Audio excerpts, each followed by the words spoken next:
नमस्कार दोस्तों, स्वागत है आपका हमारे चैनल @डुग्गू कोचिंग सेंटर में। आज मैं आपको चैप्टर थर्ड रहेगा, ठीक है, चैप्टर थर्ड जो कि क्लास 10th का रहेगा, जिसमें कि नए शस्त्र जो नया सेशन आपका चल रहा है उसके हिसाब से मैं आपको पढ़ा रहा हूँ। जो कि आज मैं आपको पूरा का पूरा इंट्रोडक्शन ही बताऊंगा, ठीक है, थर्ड चैप्टर का। क्योंकि इंट्रोडक्शन पढ़ना इसलिए ज़रूरी है बेटा, क्योंकि आपका ऑब्जेक्टिव रहा, फिलिंग द ब्लैंक्स रहा, मैच द कॉलम हुआ, ट्रू फॉल्स हुआ, उसमें इंट्रोडक्शन से ही क्वेश्चन आपके बनते हैं, और जो कि मैंने आपकी बुक से अलग अलग टॉपिक वाइज छांट छांट के आपको मैं बताते जाऊंगा, ठीक है। तो सबसे पहले अपन स्टार्ट करते हैं कि इसमें आपको बता रहा हूं कि जो एक्स एंड वाई, इसमें आपको ग्राफ का बता दे रहा हूँ, एक्स वाई का ग्राफ से रिलेटेड, ठीक है। क्या आएगा, एक्स एंड वाई, जो कि आपका क्या रहेगा, और हो जाएगा, इसका मतलब जो कि ग्राफ के द्वारा पहले बता दे रहा हूँ कि यार ग्राफ में आपका एक्स और वाई कहाँ होता है, ये पहली चीज आपको पता होना चाहिए। कहाँ पे माइनस होता है, कहाँ पे आपका प्लस होता है, ठीक है। तो सबसे पहले नंबर पे अपन समझते हैं बेटा इसमें, जो कि आपको एक ऐसा ये बनाया, ठीक है, उसके बाद एक ये बनाया,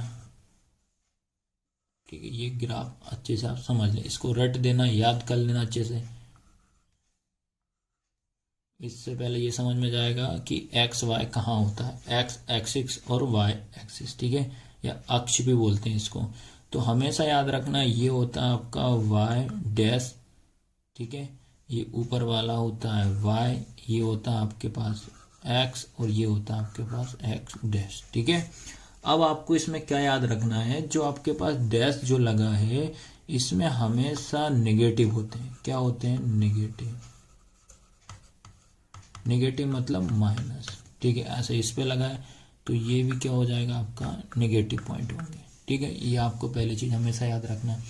उसके बाद आपको याद रखना है, जो सेंटर पॉइंट जो होता है ये जीरो होता है, ठीक है। जिसको जो सेंटर पॉइंट जीरो होता है इसको अपन क्या बोलते हैं, क्या बोला जाता है इसको, ओरिजिन, ठीक है। ये आर है, जिसको बोलते हैं मूल बिंदु, मूल, ठीक है। क्या कहते हैं इसको अपन, मूल बिंदु। ये आपको याद रखना है, ठीक है। ये अब उसके बाद आता है आपका ये एक्स पे प्लस वाले नंबर, तो अपन कोई भी नंबर ले लेते हैं, 1 2 3, या 1 2 3, लेकिन डैश आए तो क्या होंगे, माइनस, ये माइनस माइनस माइनस। उसके बाद यहाँ क्या आएगा, 1 2 ये 3, क्या आएगा, माइनस माइनस माइनस, ठीक है। याद रखना, y आ रहा है प्लस में तो क्या हो जाएगा, 1 2 3।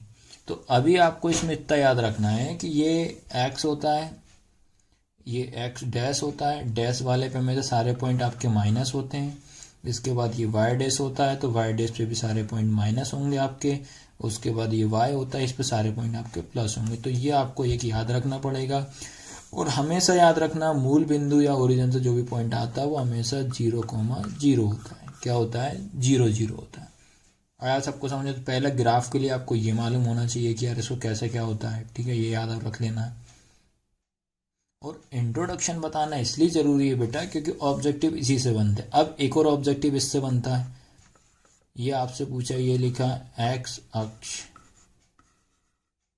ठीक है, जिसको अपन क्या बोलेंगे, एक्सिस बोलते हैं, ठीक है। अब इसमें क्या बोलते हैं, जो एक्स अक्ष होता है इसको अपन एक और लैंग्वेज में या एक और मैथमेटिक्स में इसको क्या बोलते हैं, भुज। याद रखना क्या बोलते हैं, भुज, जो कि इंग्लिश में क्या होता है आपका, ABSCISS,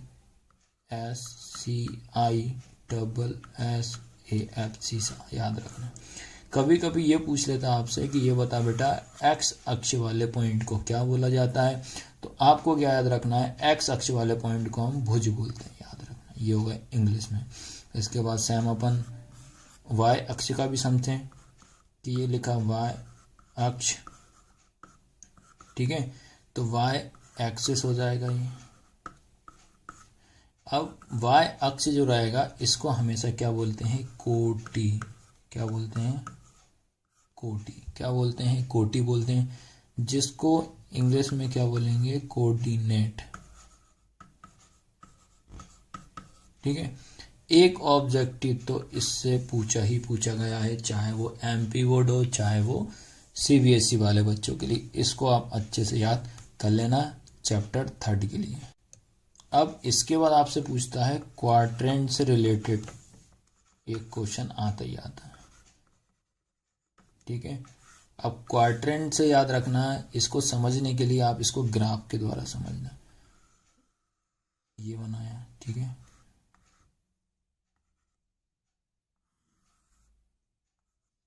ये बनाया, ठीक है।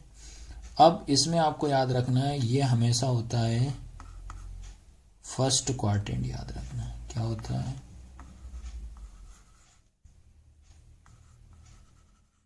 फर्स्ट क्वाड्रेंट, जिसको अपन बोलते हैं क्वाड्रेंट मतलब होता है चतुर्थांश।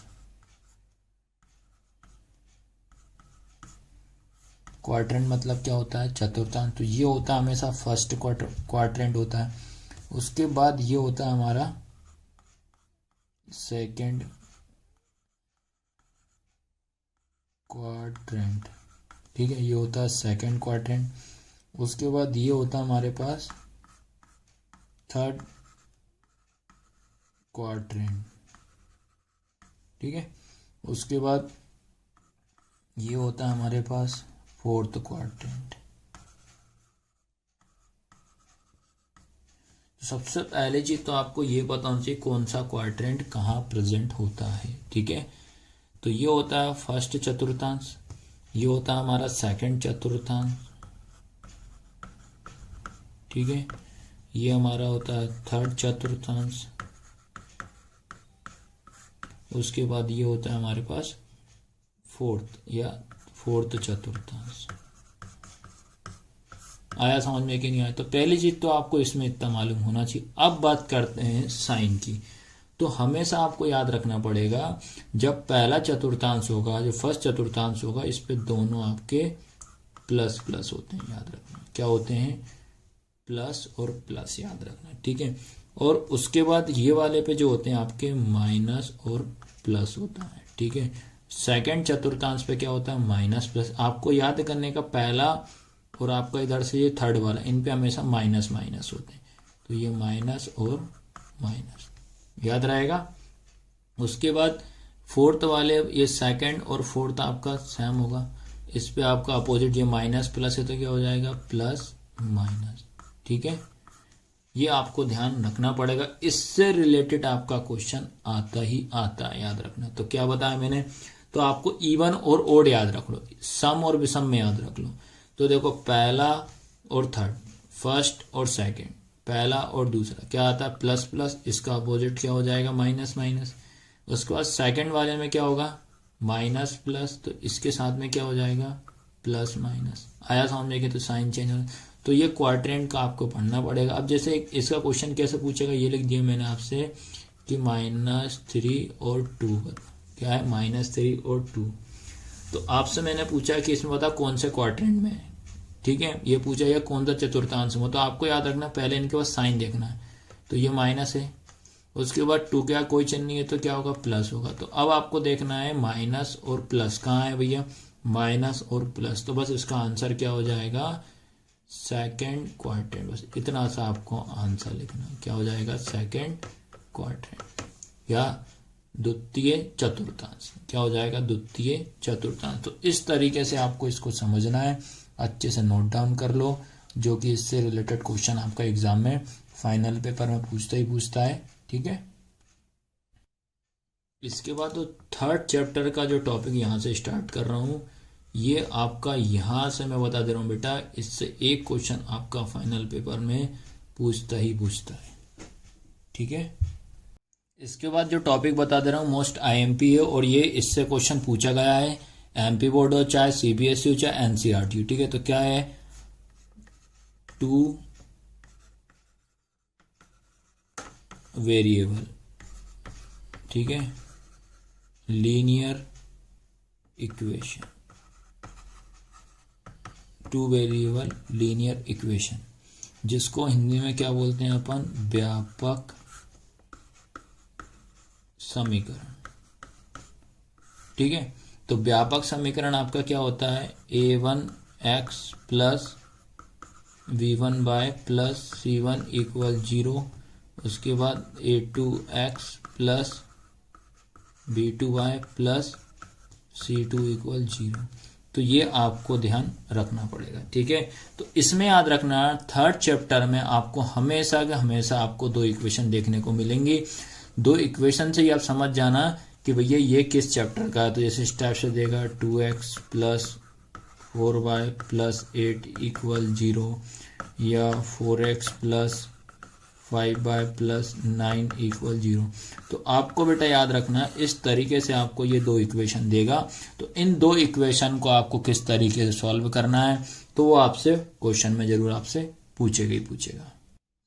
अब इसके बाद याद रखना आपको, जैसे कि आपको इसमें 3 कंडीशन याद रखनी पड़ेगी इन इक्वेशन को सॉल्व करने के लिए। पहली condition a1 upon a2 not equal to b1 upon b2, ठीक है। ये कंडीशन होती है। इस कंडीशन में आपको मैं बता दे रहा हूं, अगर आपसे पूछता है कि बताइए बेटा इस कंडीशन, जब ये वाली कंडीशन आती है तो इनमें लाइनें क्या होती हैं। लाइन मतलब होता है रेखाएं। क्या होता है? रेखाएं, ठीक है। क्या होता है? रेखाएं, या इसको इंग्लिश में बोलते हैं लाइन। तो आपको क्या करेंगे, इसमें क्या लिखोगे आप? प्रतिच्छेद याद रखना। क्या याद रखोगे? प्रतिच्छेद, जो कि इंग्लिश में क्या होगा आपका? इंटरसेक्टिंग, याद रहेगा ना।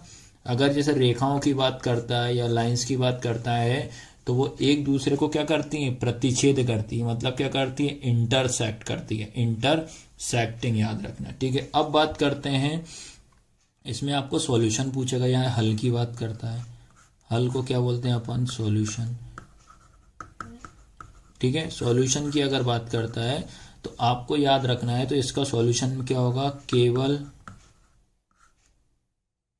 एक हल। क्या आएगा? केवल एक हल, या इसको बोलेंगे अपन अद्वितीय। क्या बोलेंगे? अद्वितीय, ठीक है। केवल एक हल या अद्वितीय, या इसको इंग्लिश में क्या बोलेंगे? One solution. वन सॉल्यूशन, या बोलेंगे अपन यूनिक सॉल्यूशन। याद रखना, क्या बोलेंगे? Unique solution. तो ये याद रखना पड़ेगा आपको। हल की बात करता है, अगर हल आता है तो क्या बोलेंगे? केवल एक हल है, अद्वितीय हल, वन सॉल्यूशन, यूनिक सॉल्यूशन, ठीक है। अब बेटा याद रखना, अब इसको पहचानोगे कैसे? तो इसकी पहचान मैं बता दे रहा हूं। हमेशा आपको जो ग्राफ में क्या चेक करना है, ग्राफ में हमेशा ये लाइनें जो रहेंगी, दो लाइन जो रहेंगी, एक दूसरे को हमेशा इंटरसेक्ट करेंगी। क्या करेंगे? एक दूसरे को काटेंगे। इससे आप पहचान सकोगे। याद रखना, ग्राफ में जब भी दो लाइन एक दूसरे को इस तरीके से अगर काटती हैं आपस में, समझ जाना वो आपका कौन सा हो जाएगा? अद्वितीय, ठीक है, या इंटरसेक्टिंग हो जाएगा, प्रतिच्छेद। अब इसको पहचाना वो कैसे? तो हमेशा याद रखना, इसकी पहचान ये रहेगी, इसमें तीनों की वैल्यू सेम कभी भी नहीं आएगी। जब इससे आप कंपेयर करोगे ना, तो इसमें तीनों की वैल्यू कभी भी सेम नहीं आएगी। ये इसकी पहचान है। जब इसको आप टू वेरिएबल लीनियर इक्वेशन से कंपेयर करोगे तो आपकी इक्वेशन लास्ट में ये आंसर आया। देखो 2/3, 1/4, 2/5, तीनों सेम हो रहा है क्या? नहीं हो रहा है।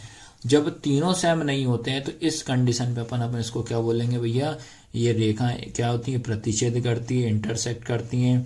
फिर उसके बाद आपको सॉल्यूशन का भी पूछ सकता है। ये सॉल्यूशन का भी आपको याद रखना पड़ेगा, ठीक है।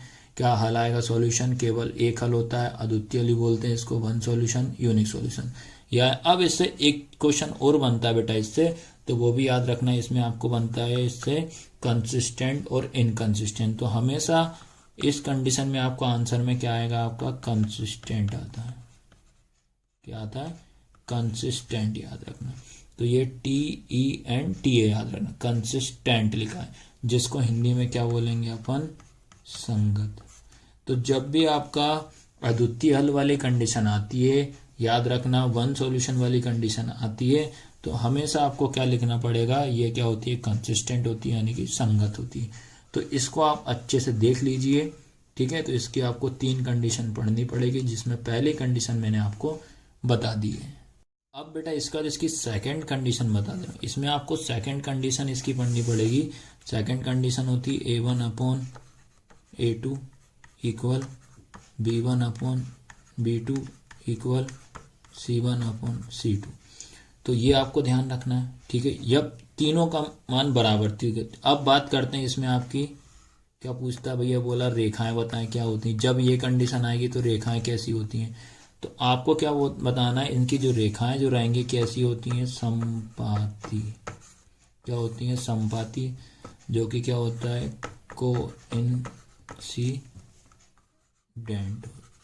कोइंसिडेंट होती है, ठीक है। उसके बाद आता है आपका, अगर इसमें पूछता है हल की बात करता है, तो हल आपको याद रखना, क्या याद रखोगे, अनेक हल होता है। कैसा होता है, अनेक हल, ठीक है। या इसको अपन क्या बोलेंगे, इनफाइनेटली,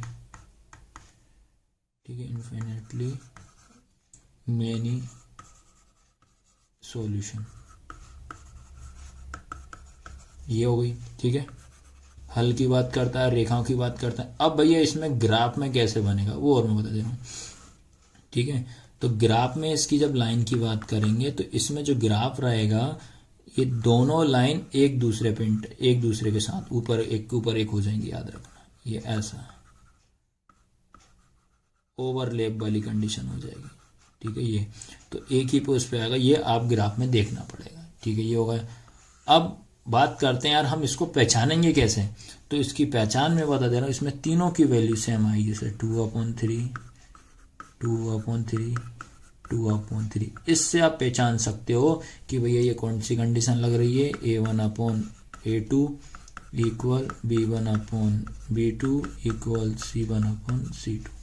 ये आपको ध्यान रखना। अब बात करते हैं कि यार ये संगत है कि असंगत है, तो ये भी आपका याद रखना है, ये भी आपका क्या कहलाएगा, संगत कहलाता है, जिसको अपन क्या बोलते हैं, कंसिस्टेंट बोला जाता है। क्या बोलते हैं, कंसिस्टेंट। आया सभी को समझ में कि नहीं आया। तो ये सेकंड कंडीशन भी मैंने आपको अच्छी तरीके से समझा दी, डायग्राम भी बता दी किस तरीके से इसका डायग्राम बनेगा, तो ये याद रख लेना आप। इसके बाद बेटा याद रखना है इसकी थर्ड कंडीशन बता दे।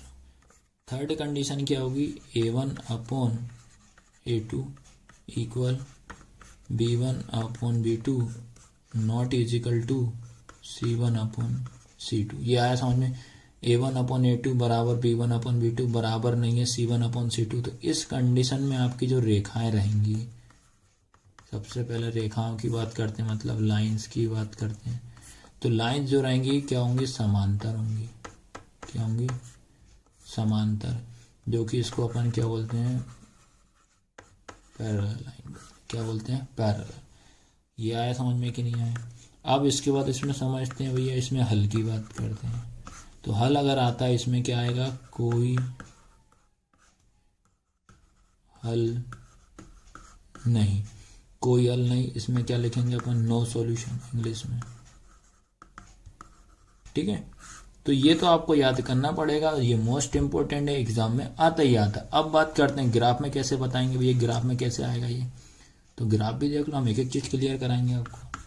तो ग्राफ में देखो आप, ग्राफ में हमेशा ये याद रखना है, ये दोनों लाइन एक दूसरे के पैरेलल होंगी, याद रखना। या तो ये ऐसे हो सकती हैं, या तो ये इस तरीके से भी हो सकती हैं। तो ये होती है आपकी पैरेलल लाइन, ये ग्राफ में आएगा। अब बात करते हैं कि यार कंसिस्टेंट है कि इनकंसिस्टेंट है, संगत है कि असंगत है। चलो भैया ये भी समझ लेते हैं। तो हमेशा याद रखना ये आपका क्या कहलाता है, इनकंसिस्टेंट, याद रखना, जिसको क्या बोलते हैं, असंगत, ठीक है। क्या बोलते हैं, असंगत। जैसे इसमें अब पहचानेंगे कैसे, जैसे आएगा इसका 2/3 इक्वल 2/3 नॉट इजिकल टू 1/3। इसमें दो वैल्यू सेम आएगी, तीसरी वैल्यू सेम नहीं आएगी।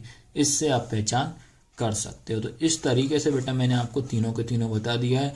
अब तीनों के तीनों को मैं एक प्रॉपर वे में तीनों का आपको समझा देता हूँ, क्योंकि मोस्ट इंपोर्टेंट है थर्ड चैप्टर के लिए, थर्ड के लिए। और ये एग्जाम में इसका आपका क्वेश्चन देखने को जरूर मिलेगा, CBSE हो चाहे MP बोर्ड वाले बच्चे। इसके बाद याद रखना, आपको मैं क्विक रिवीजन के हिसाब से आपको बता दे रहा हूँ, क्योंकि ये मोस्ट इंपोर्टेंट है, CBSE हो चाहे MP बोर्ड है, किसी के लिए भी याद रखना। सबसे पहले चीज आपको याद रखना है क्या है, तीन कंडीशन पढ़नी पड़ेगी आपको। A1/A2 not equal to B1/B2, मतलब A1/A2 बराबर नहीं है B1/B2 के। उसके बाद A2 बराबर B1 अपॉन B2 बराबर C1 अपॉन C2। उसके बाद A1 अपॉन A2 बराबर B1 अपॉन B2 बराबर नहीं है C1 अपॉन C2 के। ठीक है, ये आया समझ में। अब जैसे क्या होता है, इसकी पहचान मैंने आपको बताई थी, तो आपने याद रखना इसमें तीनों की वैल्यू सेम नहीं आएगी। जैसे आएगा 2 अपॉन, जैसे लिखा अपन ने 2 अपॉन 3 या 4 अपॉन 5 या 7 अपॉन 2। तो इसमें बेटा आपको क्या याद रखना है कि इस कंडीशन में तीनों की वैल्यू सेम नहीं आती। ठीक है, तो आपको पूछेगा कि रेखाएं क्या होती हैं, तो आपको क्या बताना, रेखाएं एक दूसरे को प्रतिच्छेद करती हैं, मतलब इंटरसेक्टिंग करती हैं, याद रखना। उसके बाद जब तीनों की वैल्यू सेम आएगी, जैसे 2 अपॉन 3, 2 अपॉन 3, 2 अपॉन 3, तीनों की वैल्यू सेम आएगी, याद रखना। जब तीनों की वैल्यू जब सेम आती है तो लाइन क्या बोलोगे, अब रेखाएं क्या होती हैं, संपाती होती हैं, जिसको अपन क्या बोलते हैं, को इंसिडेंट बोलते हैं। क्या बोलते हैं, को इंसिडेंट बोलते हैं। इसमें अगर आता है तो रेखाएं कैसी होती है, समांतर होती हैं, इंग्लिश में क्या बोलते हैं, पैरेलल बोलते हैं। तो सबसे पहली चीज आपको याद रखना है, तो ये आपको याद रखना है लाइन के लिए कि लाइन क्या होती है, ये याद रखना। उसके बाद आता है बेटा इसमें हल वाली कंडीशन। क्या आती है, हल वाली कंडीशन। तो हल वाली कंडीशन में आपको याद रखना है, हल सॉल्यूशन पूछेगा तो आपको अद्वितीय हल बताना है। क्या बताओगे, अद्वितीय हल, जो कि यूनिक सॉल्यूशन होता है। इसमें क्या आएगा, अनेक हल, जो कि आपका मैनी सॉल्यूशन होता है। इसमें क्या होता है, कोई हल नहीं, नो सॉल्यूशन होता है। कोई हल नहीं मतलब नो सॉल्यूशन। उसके बाद आपसे पूछता है कि बताइए कि ये कंसिस्टेंट है कि इनकंसिस्टेंट। तो आपको हमेशा याद रखना है, आपका जो अद्वितीय हल वाला जो है वो हमेशा संगत मतलब कंसिस्टेंट होता है, ये भी आपका कंसिस्टेंट होता है। लास्ट वाला आपका क्या होता है, इनकंसिस्टेंट, जो कि आपका क्या होता है, समांतर या कोई हल नहीं वाली कंडीशन में होती है। फिर ग्राफ में आप कैसे चेक करो, ग्राफ में आप इस तरीके से चेक कर सकते हो, लाइनें हमेशा एक दूसरे को काटेंगी तो प्रतिच्छेद करेंगी। इसमें क्या होता है कि लाइन एक दूसरे पे ओवरलैप होंगी, दोनों लाइन एक ही के ऊपर मिलेंगी आपको। उसके बाद ये होती है पैरेलल वाली कंडीशन। तो इस तरीके से आप देख लीजिए बेटा, अच्छे से नोट डाउन कर लेना इसको। मोस्ट आईएमपी इससे एक ऑब्जेक्टिव बनता है और इससे क्वेश्चन भी आता है, चाहे सीबीएसई हो चाहे एमपी बोर्ड हो। तो इस तरीके से चैप्टर 3 का मैंने इंट्रोडक्शन आपको बता दिया है। वीडियो कैसी लगी, लाइक शेयर सब्सक्राइब जरूर करना। और इस बार पूरा एक एक टॉपिक वाइज हम कवर कराएंगे। पहले हम इंट्रोडक्शन पढ़ाएंगे ताकि इंट्रोडक्शन समझ में जाएगा बेटा आपको कि हम किस तरीके से आपको पढ़ाएंगे। तो वीडियो कैसी लगी, लाइक शेयर सब्सक्राइब जरूर करना। एक बार फिर से मैं आपको बोल रहा हूँ, धन्यवाद।